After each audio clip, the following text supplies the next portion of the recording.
to the entrepreneur who's preaching you got to post 16 times a day, but you don't understand that he's spending $80,000 on a team of 16 interns.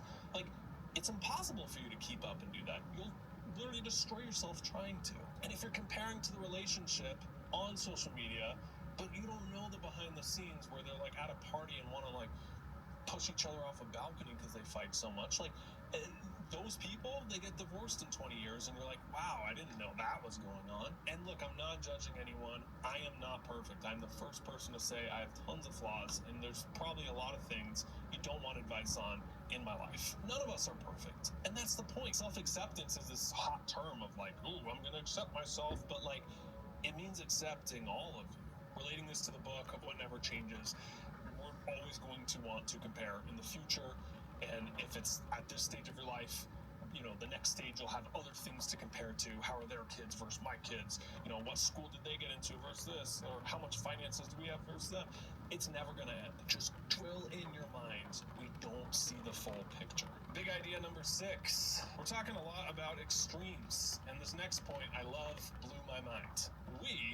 You and I, are really bad at understanding really big numbers and really small ones. Take the saying, there's a 1 in a million chance that happens. Have you ever said that, or you've heard someone say that to you?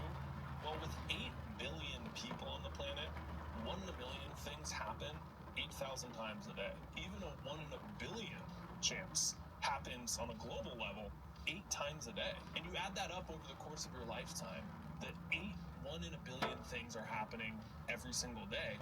The chance that the impossible happens just might. Now, breaking this down more practically for you in your life, think about your phone and your short feed or your news feed. Well, you're constantly seeing these 1 in a billion things that happen 8 times a day.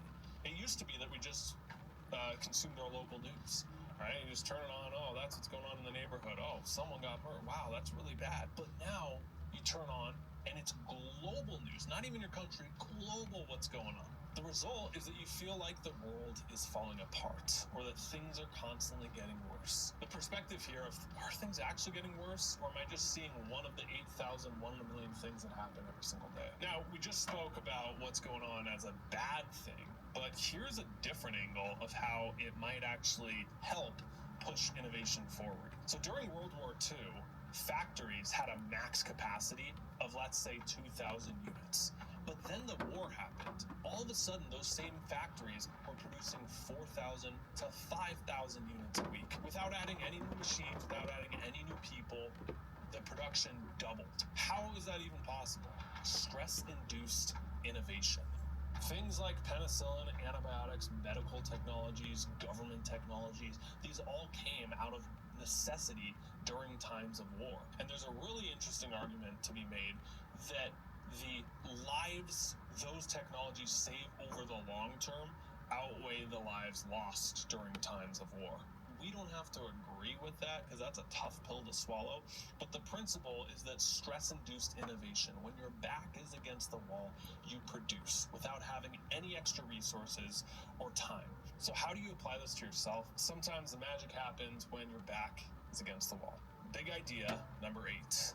Businesses are always getting asked, what's your profit going to be? And that's what's projecting the stock market going up and down. They're under pressure to get bigger and more. And if you return less than you did the previous year or quarter, then your stock goes down and it turns into this chaotic downward spiral. Like, we're obsessed with more, with bigger.